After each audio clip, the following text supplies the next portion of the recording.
BRS working president KTR తీరుపై Wardhannapet MLA KR Nagaraj తీవ్రస్థాయిలో విరుచుకుపడ్డారు. సోమవారం హన్మకొండలోని ఎమ్మెల్యే క్యాంపు కార్యాలయంలో నిర్వహించిన మీడియా సమావేశంలో ఆయన బీఆర్ఎస్ 10 ఏళ్ల పాలనను ప్రస్తుత రాజకీయ వ్యాఖ్యని ఎండగట్టారు.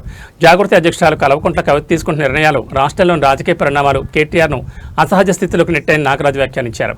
కేటీఆర్ కేవలం ప్రగల్భాలు పలికే ఉత్తర కుమారుల్లా తయారయ్యారని ఎద్దేవా చేశారు. ఉద్యమకారుల అండతో ఎదిగిన బీఆర్ఎస్ అధికారం వచ్చాక వారినే పార్టీ నుంచి బయటకు పంపిందని ఆవేదన వ్యక్తం చేశారు.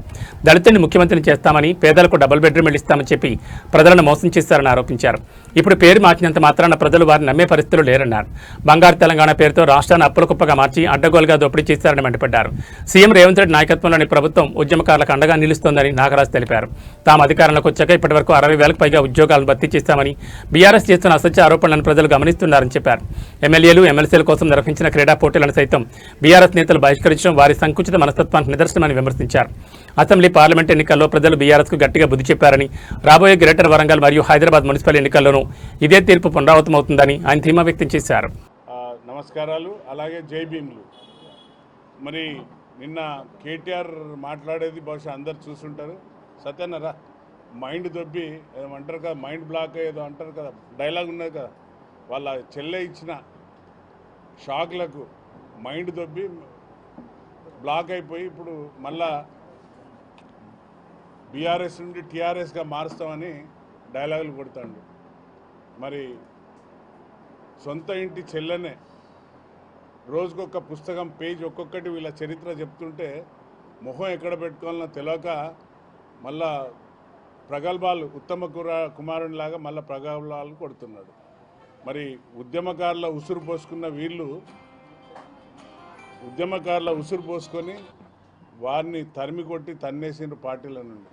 మరి అదే కాంగ్రెస్ ప్రభుత్వం ప్రజల యొక్క ఆశీస్సులతో వచ్చినాక గౌరవ ముఖ్యమంత్రి గారు రేవంత్ రెడ్డి గారు క్యాబినెట్ అంతా కూడా ఆమోదించి ఉద్యమకారులను హక్కున చేర్చుకొని వారికి గద్దరన్న పేరుతోని రివార్డులు, అవార్డులు ఇచ్చి ఉద్యమకారులకు ఎవరైతే వారికి స్థలాలు ఇచ్చే గొప్ప కార్యక్రమం మన ముఖ్యమంత్రి గారు మరి కాంగ్రెస్ ప్రభుత్వం తీసుకున్న చరిత్ర మీ అందరికీ తెలిసిందే.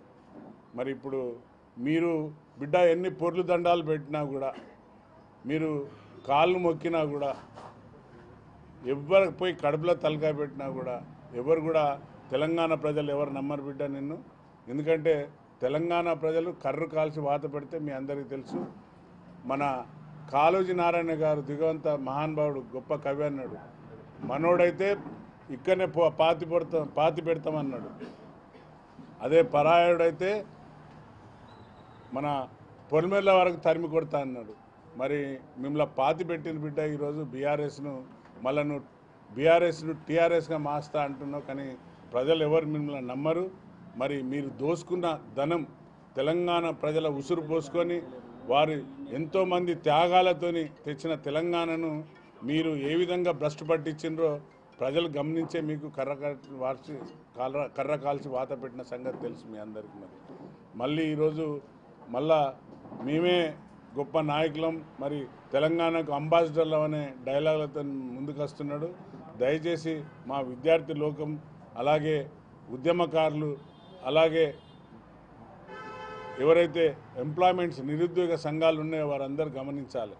మరి నిరుద్యోగ సంఘాలు అప్పుడు ఎంతైతే రోడ్ల మీద దండాలు పెట్టి ఎన్నో ధర్నాలు చేసినా కూడా ఉద్యోగాలు ఇవ్వలేని మూర్ఖ ప్రభుత్వం ఈరోజు తెలంగాణ ప్రభుత్వం వచ్చినాక 60,000 పైచిలకు కాంగ్రెస్ ప్రభుత్వం మన పిల్లలను, మన బిడ్డలను ఆదుకున్న చరిత్ర కాంగ్రెస్ పార్టీది.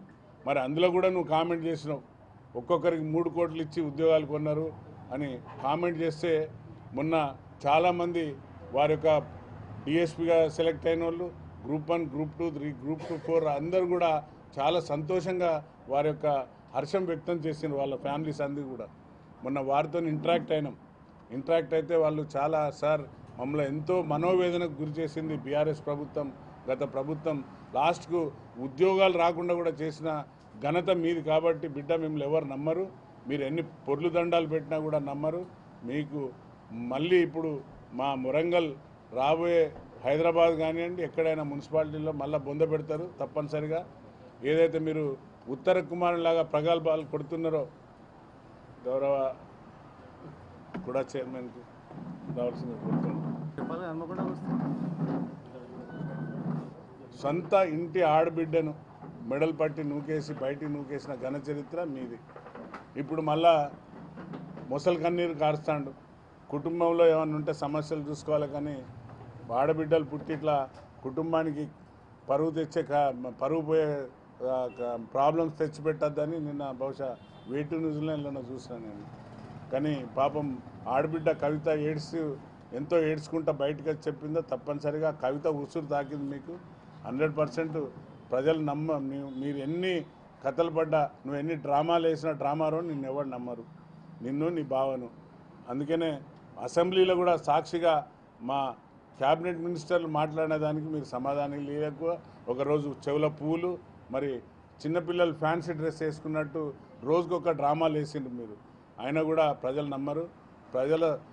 ప్రజల మిమ్మల్ని ఎన్నుకున్నారు, ప్రతిపక్షంలో కూర్చునబెట్టిండ్రు. వచ్చే తరుణంలో ఆయనతో కూడా ప్రతిపక్షంలో కూడా కూర్చుండే టైం కూడా ఉండదు తెలంగాణ ప్రజలు తలుచుకుంటే. మరి ప్రజల సమస్య పైన మాట్లాడవలసిన అసెంబ్లీ సెషన్లో ఏమాత్రం మాట్లాడలేదు.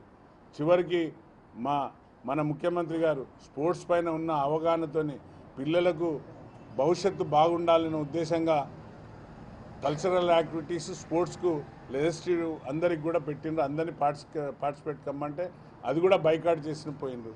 అంటే మత్తు వదిలి మైదానాలకు రావాలనే ఒక నినాదంతో మన ముఖ్యమంత్రి గారు మరి యువతను ప్రేరేపించే విధంగా ఒక ఇన్స్పైరింగ్ ఒక మంచి ప్రపంచ దిగ్గజమైన మెస్సీని తీసుకొని వస్తే దాని మీద కూడా కామెంట్ చేసిండ్రు. మరి మీకు ఎంతసేపు ఫామ్ హౌస్లు, పబ్లు, మందు పార్టీలు, విందు పార్టీలు తప్ప మీకు డ్రామారావు నీకు ఎలాంటి ఆలోచన విధానం లేదు తెలంగాణ పట్ల.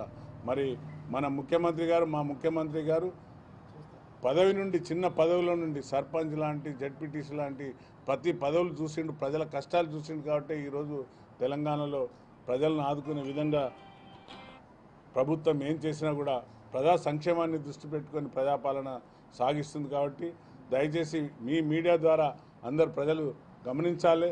ఎందుకంటే మళ్ళీ పగటి వేషగాళ్ళు వస్తున్నారు, తస్మత్ జాగ్రత్త. మళ్ళీ టీఆర్ఎస్ పేరుతోని మళ్ళీ దోసుకున్నది సరిపోలేదని మళ్ళీ వస్తున్నారు. కాబట్టి దయచేసి ప్రజలు గమనించాలని నేను మీ మీడియా ద్వారా కోరుకుంటూ, జై హింద్, జై కాంగ్రెస్.